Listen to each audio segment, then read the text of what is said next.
time. So basically, we know how to report child abuse and neglect. People are pretty good at that. But do we know how to prevent it? And the answer was pretty much no. People didn't really know what it looked like to prevent child abuse and neglect.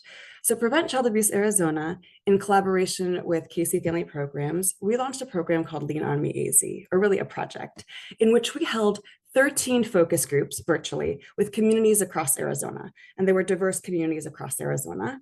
And we started off this little discussion focus group with a little presentation on the strengthening families' protective factors. And I'm sure that at least some of you are familiar with that framework. But basically, when we build the 5 protective factors, these are the outcomes that happen. Families are stronger, children can develop optimally, and child abuse and neglect can be prevented, which are outcomes that we all want. And so these 5 protective factors are parental resilience, social connections, knowledge of parenting and child development, concrete support in times of need, and children's social and emotional competence. And so we gave a little presentation on the protective factors to these community groups. And then we talked about the strategies to build those protective factors. And these are the strategies right here that are outlined by the framework. But then we asked the people in the discussion groups, how do you actually do that?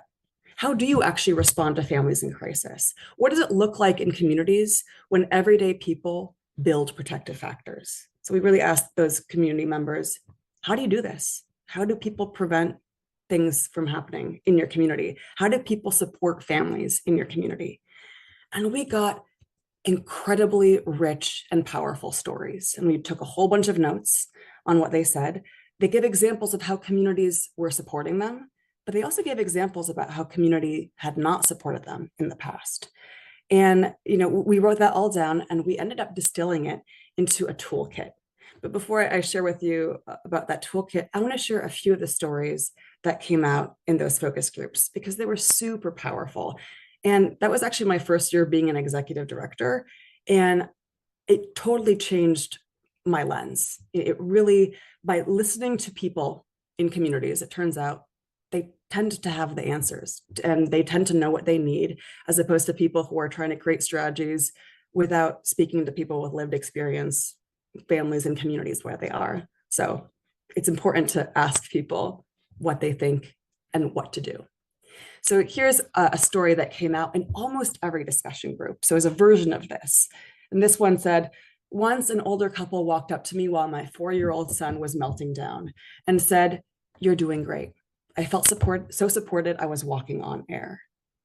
This is such a simple example, right? That someone gives you an encouraging word while you're going through something stressful in public. And as a mom of a 2-year-old, I know this feeling well, right? Of this, oh my gosh, are people looking at me? Are people wondering, why I can't control my kid, or if I'm a bad mom, whatever. There's all these thoughts going on in parents' heads. But if someone in the community says, "Yep, I've been there, you're doing great," that is a supportive statement that really demonstrates the power of a supportive community. Here's another one that's really powerful. I had a neighbor call the cops on me. My daughter had just come back from foster care, and the transition was hard for her. She was having a meltdown. I explained this to the cop. He said, "I understand. You're doing a great job." And he left. I went to my neighbor and explained the situation to her too. She apologized. I asked her to please ask me if I needed help before calling the authorities again. Whew.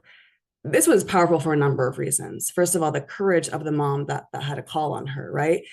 The behavior of the cop was really impressive to me, the supportive behavior.